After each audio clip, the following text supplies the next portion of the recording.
कभी भी अपने आप पे क्वेश्चन मार्क आप करने लग जाते हैं कि मैं क्यों कर रहा हूँ सिविल सर्विस की तैयारी। उस समय आप इसमें से कोई कहानी पढ़ लीजिए तो आप वापस री एनर्जाइज हो जाएंगे। जो जिम्मेदारी में दबी हैं लेकिन सपना देखती रहती हैं कि कुछ बनना है, तो उसके लिए मिन्नू पीएम एक रोल मॉडल है। आप अच्छे से देख रहे हैं, सब कुछ देख रहे हैं, अचानक काली पट्टी बांध दे कोई आँख पे, तो क्या होगा? करोल बाग में बच्चे घूम रहे होते हैं नॉर्मल हमारे आप जैसे, उन्हीं बच्चों का सिलेक्शन होता है। फेमस नॉवेलिस्ट जेके रॉलिन ने कहा है कि मैं इस बात पर पूरा विश्वास करती हूँ कि अगर आप कोई किताब पढ़ते हैं तो आपके साथ कुछ मैजिकल ज़रूर हो सकता है। मेरे हाथ में एक किताब है और किताब बिल्कुल सामान्य है, इसमें कुछ भी मैजिकल नहीं है। किताब में जो किरदार हैं वो बिल्कुल मेरे और आपके जैसे हैं, यानी बिल्कुल सामान्य हैं। और शायद यही बात इस किताब को सबसे ख़ास बनाती है। किताब में एक माँ है जो यूपीएससी की तैयारी कर रही है और अपने बच्चे से दूर है। किताब में एक लड़का है जो ये जानता है कि दिल्ली में रहते हुए ये उसका पहला और आखिरी अटेम्प्ट होगा, क्योंकि उसके घर पर कर्ज का बोझ बढ़ता जा रहा है। किताब में एक और लड़का है जो आईएएस अफसर के आलीशान बंगले के सर्वेंट क्वार्टर में रहता है और सपने देखता है कि एक दिन वो भी उसी घर में रहेगा। लेकिन सपने शायद नदी की तरह होते हैं। नदी अपना रास्ता खुद बनाती है, क्योंकि अगर सपने अपना रास्ता खुद ना बनाते तो शायद अंजलि शर्मा की आंखों की रोशनी नहीं जाती और शायद श्रुति शर्मा अपना गलत माध्यम नहीं चुनती। ऐसी ही कुल 7 कहानियां इस किताब में मौजूद हैं और बहुत दिलचस्प किताब है। इस किताब को लिखा है सज्जन यादव सर ने। तो सर आज हमारे साथ मौजूद हैं। सर सबसे पहले दृश्य आईएएस के प्लेटफॉर्म पर आपका बहुत बहुत स्वागत है। Thank you. किताब बहुत दिलचस्प किताब है सर। 7 जो है सीनियर्स की किताब है और पढ़ करके एक बहुत जोश सा आ जाता है सर। बिल्कुल।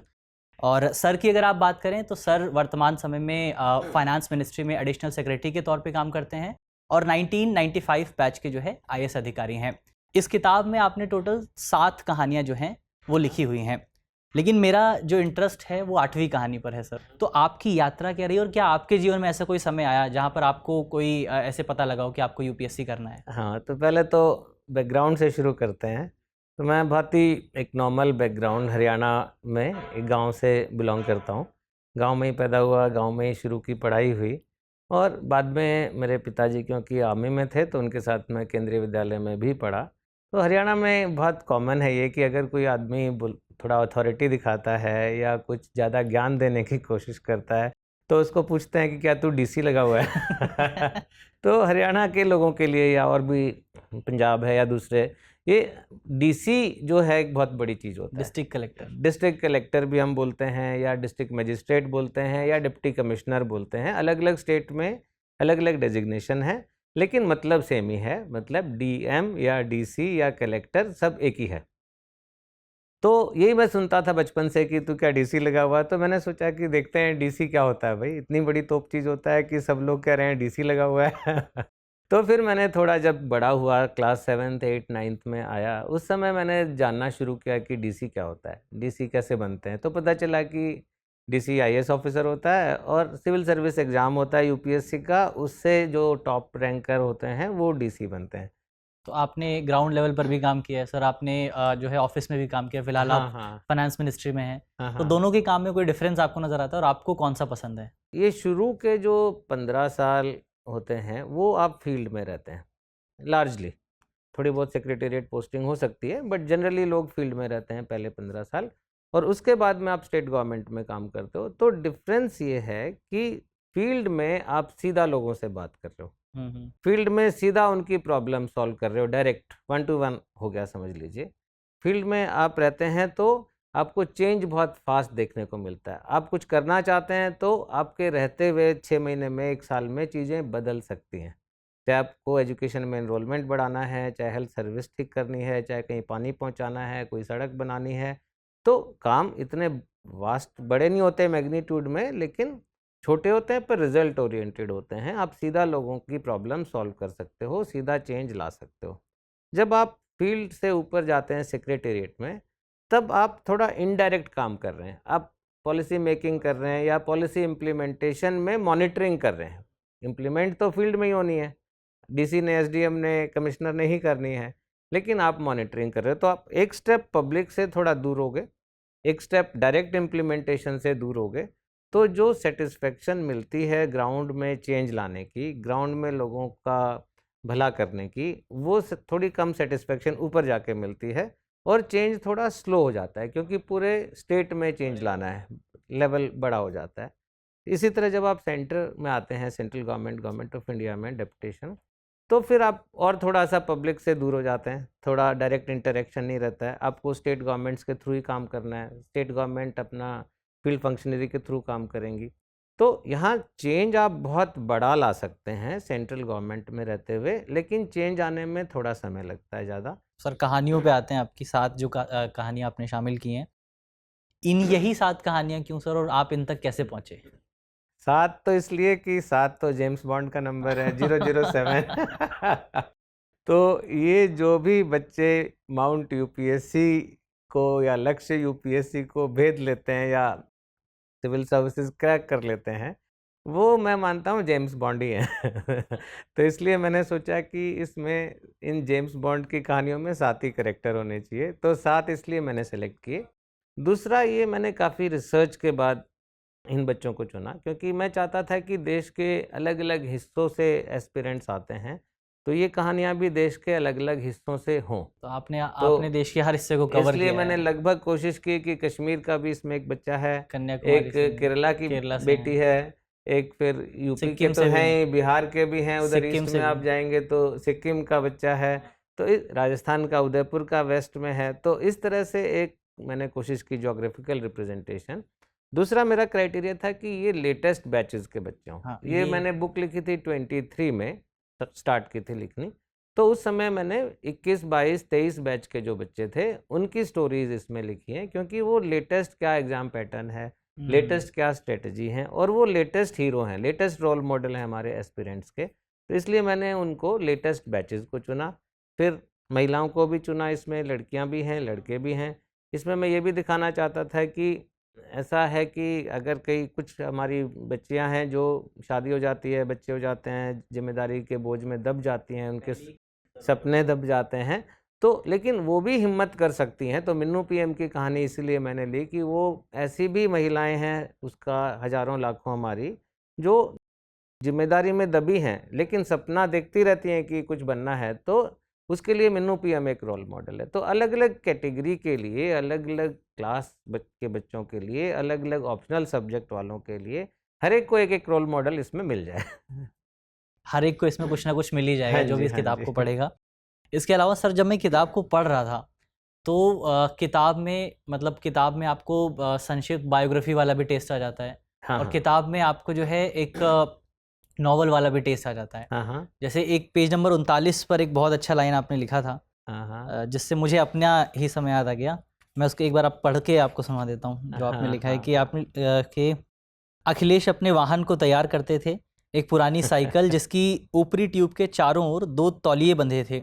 2 तौलिए, ये तौलिए सत्यम और शिवम के लिए सीट का काम करते थे। प्रतिष्ठित सामने वाली सीट पर बैठने के लिए हर दिन लड़ाई होती थी।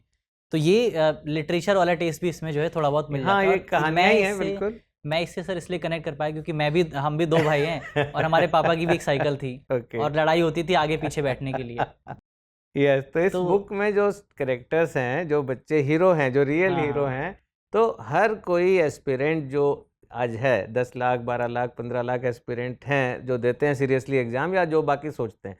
हर कोई किसी कहानी से, किसी ना किसी एपिसोड से ज़रूर रिलेट करेगा कि ये तो मेरी ही कहानी है, मैं भी ऐसा ही करता हूँ, मैं भी ऐसा ही हूँ, मैंने भी ऐसा ही होते देखा है। तो सर ये जो बायोग्राफी और नॉवल और लिटरेचर के बीच में जो बैलेंस है, ये कॉन्शियसली था आपका कि आपको लिखना है ऐसे, या नेचुरली ऐसे आ गया? देखो, मेरे को गाइड बुक नहीं लिखनी थी, ये हाँ, कोई गाइड नहीं है। गाइड तो बहुत सारा गाइडेंस मिल रहा है, गाइडेंस की तो भरमार है, बल्कि आपको एस्पिरेंट्स को एक चैलेंज है कि गाइडेंस अच्छी कहाँ से मिले।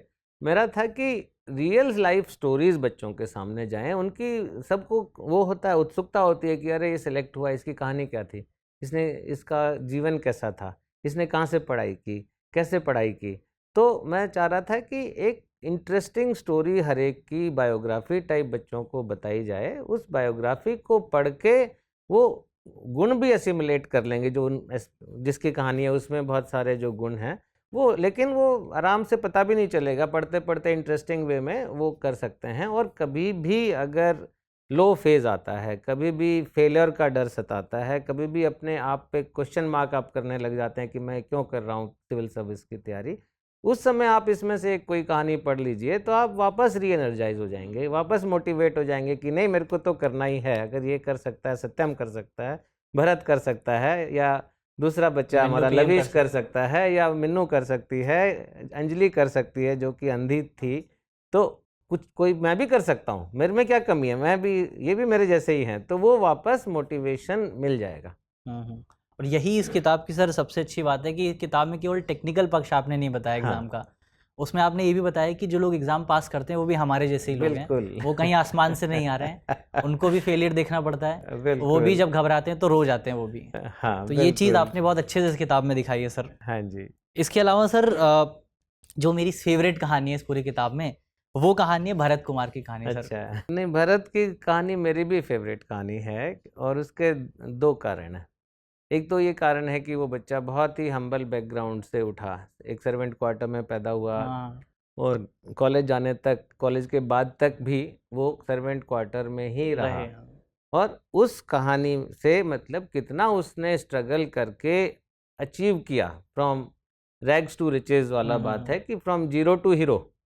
तो एक तो इसलिए भी है, दूसरा भरत जो है मेरे को बहुत अपना भी लगता है, क्योंकि वो हमारे यहाँ भी, हमारे घर के पीछे जो क्वार्टर्स थे उसमें भी वो बच्चा 6 साल रहा। अच्छा, तो वो एक तरह से हमारे बच्चे की कहानी हो गई है, तो इसलिए भी मेरे को भरत की कहानी बहुत अच्छी लगती है।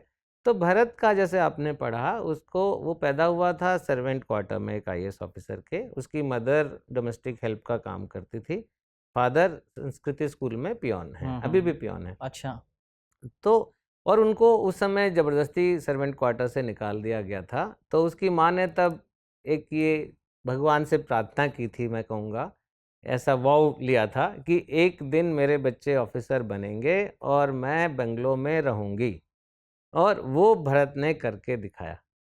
तो इसकी बहुत अच्छी कहानी है। उसका बाद जैसे आपने बताया, भरत को, क्योंकि उसके पिताजी संस्कृति स्कूल में थे, EWS कोटा से उसको क्लास 6 में संस्कृति स्कूल में एडमिशन मिल गया। अब संस्कृति स्कूल क्या है बहुत लोग नहीं जानते हैं, पर संस्कृति स्कूल दिल्ली के चाणक्यपुरी में बहुत इलीट स्कूल है।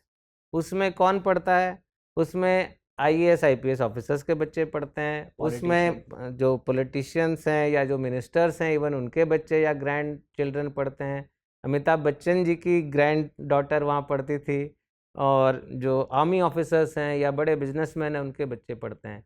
तो जब भरत वहाँ पहुँचता है 6ठी क्लास में, तो उन बच्चों में घुलना मिलना बहुत बड़ा चैलेंज है, लेकिन उसी चैलेंज में वो सपना जागा कि मेरे को कुछ करके दिखाना है, मेरे को अपने फैमिली को, अपने आप का स्टेटस ऊपर करना है, मेरे को अपना जो कम्युनिटी है उसके लिए काम करना है, मेरे को ये बाकी पेरेंट्स हैं जिनके, मेरे दोस्तों के पेरेंट्स हैं IAS IPS, वैसा ही बनना है। तो इसलिए उसने वो मेहनत शुरू से उसके दिमाग में घुस गया कि ये सिविल सर्विस में जाके वो ऐसा कर सकता है। और कॉलेज गया, कॉलेज भी इसका एक और उसमें बहुत ही अच्छी बात थी भरत में, वो बात उसकी थी रिस्क टेकिंग और आपका हार्ड वर्क। तो कॉलेज जाने के बाद मैकेनिकल इंजीनियरिंग की दिल्ली टेक्नोलॉजिकल यूनिवर्सिटी से, DTU से, उसके बाद में वो टाटा मोटर्स में जॉब की। तो एक बड़ा स्टेटस जंप हो गया था उस बच्चे के लिए कि एक सर्वेंट क्वार्टर से उठ के टाटा मोटर्स में मैनेजर। तो नया नया स्टेटस, नया नया पैसा, क्योंकि अच्छी सैलरी थी। लेकिन उसको ये लगा कि अगर मैं यहाँ पे रुक गया तो मेरा सिविल सर्विसेज नहीं हो पाएगा, तो उसने जो सपना पूरा करने के लिए उसने जॉब छोड़ दी। उसके पेरेंट्स ने भी सपोर्ट किया, और उसके बाद फुल टाइम तैयारी की। हालांकि बहुत फेलियर भी हुए, दो अटैम्प्ट 3 अटैम्प्ट, उसके बाद भी वो क्लियर नहीं कर पाया, और भी एग्ज़ाम दिए उन्होंने, तो दूसरे भी एग्ज़ाम दिए। फिर अल्टीमेटली करियर के लिए उसको लगा कि एक फॉल बैक ऑप्शन होना चाहिए, तो दूसरे भी एग्ज़ाम दिए, सेंट्रल आर्म्ड पुलिस फोर्सेस का दिया, नाबार्ड का दिया, कोस्ट गार्ड का दिया, असिस्टेंट कमांडेंट। तो बहुत सारे एग्जाम्स भी दिए, कुछ एग्जाम में सफल हुआ नाबार्ड में, बाकियों में किसी न किसी कारणवश नहीं हुआ। तो शायद जॉब छोड़ दी थी। कोस्ट गार्ड में गया तो उसका सिलेक्शन हो गया, तो बोला गया कि तुरंत ज्वाइन करना है, तो उसने कहा कि नहीं, मेरा 2 दिन बाद से मेन शुरू हुआ है, 1 महीने की छुट्टी दे दीजिए। तो छुट्टी नहीं मिली, उनको बोला गया कि हमारे रूल में छुट्टी नहीं है, ट्रेनिंग जिस दिन शुरू होगी उस दिन ज्वाइन करना है। तो भरत ने फिर एक और बड़ा डिसीजन लिया कि कोस्ट गार्ड का ज्वाइन नहीं किया जॉब। तो उसमें बहुत बड़ा रिस्क टेकिंग एबिलिटी बच्चे में है, उसमें बहुत डिटर्मिनेशन है, बहुत उसका हार्ड वर्क डेफिनेटली हुआ, फेलियर से डरा नहीं, फेलियर्स को एक स्टेपिंग स्टोन बनाने के बाद सक्सेसफुल हुआ। तो इसलिए मेरे को भरत की स्टोरी वाकई बहुत अच्छी लगती है इन कारण से। सर अगली जो स्टोरी मेरी पसंदीदा है वो अंजलि शर्मा की स्टोरी है।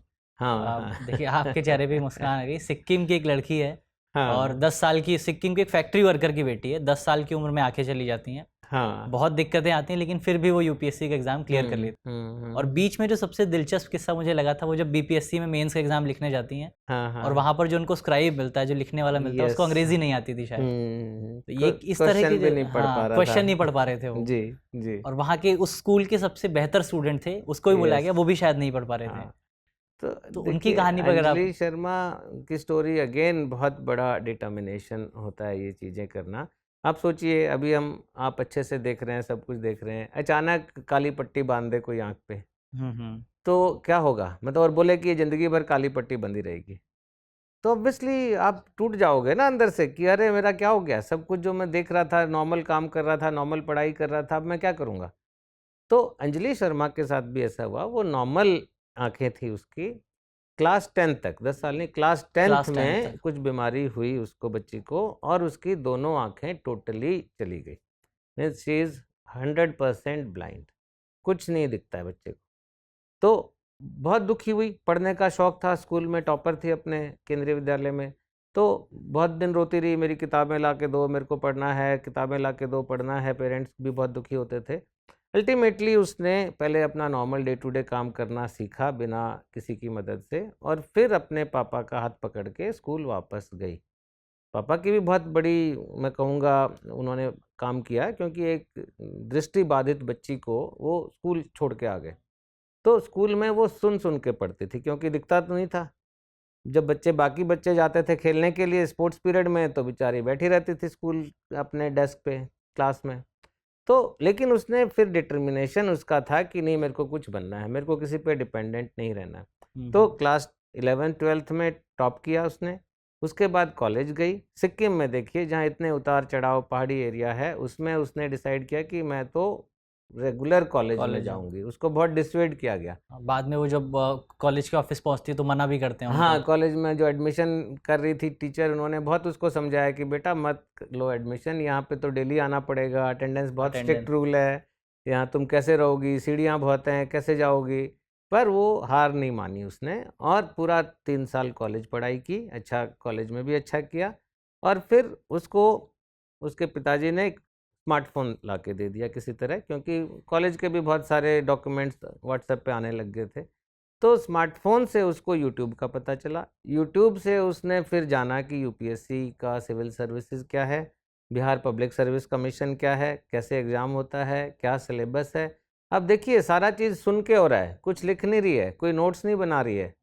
तो सुन के उसने पूरा सिलेबस, इतना पहाड़ जैसा यूपीएससी का सिलेबस याद किया, सुन के याद किया, सुन के रिवाइज़ किया। और फिर उसको लगा कि बिहार पब्लिक सर्विस कमीशन पहले ट्राई करते हैं। तो बीपीएससी का भरा, 1-2 बार फेल हुई, फिर प्रीलिम क्लियर हुआ। तो फिर जो आप बता रहे थे चैलेंज आया कि लिखने वाला। लिखने वाला, और लिखने वाला भी उसने पटना का सेंटर भरा, तो स्कूल में सेंटर था, और स्क्राइब के लिए स्कूल के बेस्ट बच्चे को बुलाया गया। लेकिन उसने देखा कि वो बच्चा तो क्वेश्चन ही नहीं पढ़ पा रहा है सोशियोलॉजी के। हाँ हाँ। कैसे, जब क्वेश्चन ही नहीं पढ़ पा रहा तो लिखेगा कैसे? आंसर क्या लिखेगा? मतलब क्या तो अंजलि को बताएगा कि क्वेश्चन क्या है, और क्या आंसर लिखेगा। तो बहुत दुखी हुई, सब्सक्राइब चेंज किया गया, दूसरा स्क्राइब भी कोई ज़्यादा अच्छा नहीं था, पर किसी तरह से उसने एग्ज़ाम दिया, पर स्क्राइब की कमी के कारण पास नहीं कर पाई, हाँ, शायद कुछ नंबर से रह गया था कुछ वो। नंबर से रह गया। तो उसने दुखी होकर नहीं लिया, उसने उसको पॉजिटिव वे में लिया कि अरे इतना खराब स्क्राइब था, फिर भी मैं जस्ट थोड़े नंबर से ही रही हूँ, अगली बार और अच्छे से करूँगी। तो यही लेसन है, एक बार फेल हो गए तो देखो कि कहाँ क्यों फेल हुए, और उसमें पॉजिटिव क्या है, उसी को आगे बढ़ाओ, उसी पे काम करो। तो फिर उसके बाद बेटर सब्सक्राइब मिला, तो बिहार सिविल सर्विस क्लियर हुआ। फिर यूपीएससी का एग्ज़ाम दिया, अगेन दोबारा से सुन के पढ़ के। उसके बाद फॉर्चुनेटली सेकंड अटेम्प्ट में यूपीएससी में अच्छा स्क्राइब मिला, जिसने कि जो क्वेश्चन को ठीक से पढ़ पा रहा था और जो आंसर ठीक से कर पा रहा था, लिख पा रहा था, तो उसका सिलेक्शन हुआ। लेकिन इतना बड़ा डिटर्मिनेशन, इतनी सारी मेहनत जो नॉर्मल बच्चे को अगर 10 घंटे लगते हैं वो तैयारी करने में, डेफिनेटली अंजलि को 30 घंटे लगते होंगे उसमें। इसके अलावा सर आपने कहानी, जितनी भी कहानियाँ दी हैं, हर कहानी के बाद आपने कुछ सबक भी दिए हैं कि उनकी कहानी से आप क्या सीख सकते हैं। तो इसके पीछे का क्या उद्देश्य था और मतलब क्या आपने कैसे सोच करके इसको लिखा? नहीं, हम लोग बचपन में पढ़ते थे ना कहानियाँ, उसमें होता था इस कहानी से हमने क्या सीखा या इस कहानी से क्या सबक मिलता है। तो देखो, कुछ कॉमन गलतियाँ होती हैं जो बहुत सारे एस्पिरेंट करते हैं, तो मैं नहीं चाहता कि हमारे एस्पिरेंट वो गलतियाँ करें। और वो गलतियाँ कई बार बहुत छोटी होती हैं। जैसे सत्यम गांधी की कहानी है, उसमें वो बच्चा मेंस का जिस दिन पहला पेपर था, उस दिन उसको एडमिट कार्ड नहीं मिल रहा था, आधार कार्ड नहीं मिल रहा था, तो उसका सारा लय बिगड़ गया। उसको इतना स्ट्रेस हो गई सुबह सुबह कि मेरा एडमिट कार्ड कहाँ है। ये बहुत छोटी सी बात है कि एडमिट कार्ड एक दिन पहले संभाल के रख लेना चाहिए, आधार कार्ड संभाल के रख लेना चाहिए। उस चक्कर में वो ऐसे का एग्ज़ाम था, वो जितनी कोट्स वोट्स याद की थी उसने सब भूल गया। तो बहुत बड़ा नुकसान हो गया छोटा सा केयरलेसनेस से। इसी तरह से आपने देखा होगा वसीम की स्टोरी में है। वसीम राजेंद्र नगर में रहता था जहाँ लाखों एस्पिरेंट्स रहते हैं। तो प्रीलिम वाले दिन उसको ट्रांसपोर्ट नहीं मिला, सब कैब, सब ऑटो, सब बुक हो रखे थे, तो उसने प्री बुक नहीं किया था, तो उसको जाने में अपना एग्जामिनेशन सेंटर इतनी परेशानी हुई। तो इस तरह की छोटी छोटी टिप्स जो गलतियाँ होती हैं एस्पिरेंट से, वो मैंने इसमें लिखी हैं। प्लस जो पॉजिटिव चीज़ भी हुई, किसने अपनी जिम्मेदारियों से ऊपर उठ के काम किया, किसी ने अपने फेलियर्स को पीछे छोड़ के काम किया, रिस्क लिया किसी हाँ रिस्क लिया। वो सारी चीज़ें हर एक चैप्टर के बाद 6-7 टिप्स इस तरह की हैं कि क्या सीखने को मिलता है। सर ये तो बहुत, मतलब मैं पढ़ रहा था तो मुझे बहुत अच्छा लगा कि वो हर कहानी के अंत में वो चीज़ें लिखी हुई हैं और वही चीज़ें जो हैं समझ में आ रही थी जो आपने चीज़ें लिखी हैं। सर फैमिली का सपोर्ट जो है वो तैयारी में बहुत इंपॉर्टेंट होता है। चाहे आप मिन्नू पीएम की बात करें, अगर उनके हस्बैंड उनका साथ नहीं देते या उनकी फैमिली उनका साथ नहीं देती, उनके इन लॉज साथ नहीं देते, तो शायद वो तैयारी कभी नहीं कर पाती। इसके अलावा अगर आप सत्यम गांधी की बात करें तो उनके जो पेरेंट्स थे वो उधार लेकर के, लोन लेकर के उनको तैयारी करा रहे थे और सत्यम जानते थे इस बात को। फिर अंजलि शर्मा की अगर आप बात करें तो उनकी फैमिली वो पढ़ ही नहीं पाती अगर उनकी फैमिली उनको पढ़ करके नहीं सुनाती। तो फैमिली सपोर्ट बहुत इंपॉर्टेंट होता है, बहुत इंपॉर्टेंट है। इसके अलावा श्रुति शर्मा का भी मदर से बहुत इंस्पिरेशन था। मदर बहुत बड़ी सपोर्ट उनकी थी, जो अनफॉर्चुनेटली डेथ हो गई उनकी अभी। तो फैमिली का बहुत इम्पॉर्टेंट रोल है। मैं कहता हूँ हमेशा कि यूपीएससी मिशन जो है ना, वो फैमिली का मिशन है, वो एक बच्चे का मिशन नहीं है। It is mission of entire family. और फैमिली का रोल कहाँ आता है? पहला तो आता है जो आप सपोर्ट प्रोवाइड कर सकते हैं, जैसे सत्यम को इवन उधार लेके, या वसीम को उसके पिताजी ने उधार लेके पैसे भेजा दिल्ली में पढ़ने के लिए, तो फाइनेंशियल सपोर्ट तो है ही, साथ साथ में मॉरल सपोर्ट, साथ इमोशनल सपोर्ट वो फैमिली से ज़रूर मिलनी चाहिए। अगर बच्चा इस पूरे प्रोसेस में किसी स्टेज पे डिप्रेस्ड है, किसी स्टेज पे उसको फेलियर का डर सता रहा है, किसी स्टेज पे कॉन्फिडेंस उसका कम हो गया है, तो ऐसी स्टेज पे फैमिली का बहुत इंपॉर्टेंट रोल है कि उसको इमोशनल सपोर्ट दें, उसका कॉन्फिडेंस बूस्ट करने की कोशिश करें, उसको कुछ कमी लग रही है तो उसको पहुँचाएँ, उसको सहज करें। ये भरत की स्टोरी में भी हुआ, जब 2 बार फेल हो गया तो माँ के सामने रोने लग गया, तो माँ ने बहुत समझाया, सपोर्ट दी, मंदिर भी लेके गई, पूजा भी कराई, बहुत सारी चीज़ें पेरेंट्स करते हैं। तो फैमिली का सपोर्ट। तीसरा है बच्चे का कॉन्फिडेंस इरोड नहीं करना है। बहुत बार फैमिली मेंबर ही बोल देते हैं, अरे तू क्या कर रहा है, 3 साल से अपना टाइम वेस्ट कर रहा है, तेरे से तो नहीं हो पाएगा टाइप्स। तो वो तो और उसके लिए का नेगेटिव हो गया ना, फीडबैक, नेगेटिव कॉम्प्लीमेंट हो गया। तो आपको फाइनेंशियल सपोर्ट करना है, इमोशनल सपोर्ट करना है, आपको उसका कॉन्फिडेंस कम नहीं करना है, क्योंकि अल्टीमेटली जब सक्सेस होगी तो सब क्लेमेंट आ जाएंगे, पूरी फैमिली बोलेगी मैं इसके लिए ये करता था, मैं इसके लिए वो करती थी, लेकिन असल में जब ज़रूरत है तब करना चाहिए। इसके अलावा सर जब मैं कहानी पढ़ रहा था तो कहानी पढ़ते हुए कहीं भी ये नहीं लगा कि जो जिसकी मैं कहानी पढ़ रहा हूँ वो कोई बहुत एक्स्ट्राऑर्डिनरी इंसान है, वो भी मेरी तरह एक इंसान है। जैसे शायद सत्यम गांधी की कहानी है कि जब उन्होंने जेई का एग्ज़ाम दिया तो उनकी रैंक 6 डिजिट में थी शायद, टेलीफोन नंबर टाइप। तो बिल्कुल सामान्य से इंसान, सामान्य से लोगों की कहानी है और वही सामान्य लोग सामान्य चीज़ों को ही फॉलो कर रहे हैं, जैसे टेस्ट सीरीज को फॉलो कर रहे हैं। हाँ। और एनसीईआरटीज़ को सबने, मैं कहानी में पढ़ा तो सबने जो है एनसीईआरटीज़ पढ़ी हुई हैं। तो ये चीज़ अपने जो हमारे सामने एक बड़ा चैलेंज आता है कि क्या मैं वो कर सकता हूँ नहीं कर सकता, तो इसके बारे में अगर आप कुछ बताएं। देखो, सेल्फ कॉन्फिडेंस तो बहुत इम्पोर्टेंट है। अगर सेल्फ कॉन्फिडेंस नहीं होगा तो आपका तो पहले ही सपना खत्म हो गया। हाँ। अभी आप देखिए, अभी प्रीलिम होने वाला है 25 तारीख को, तो 10-11 लाख लोगों ने फॉर्म भरा होगा। लास्ट ईयर भी 11 लाख के करीब ने भरा था, और आधे लोग तो एग्ज़ाम देने ही नहीं जाते।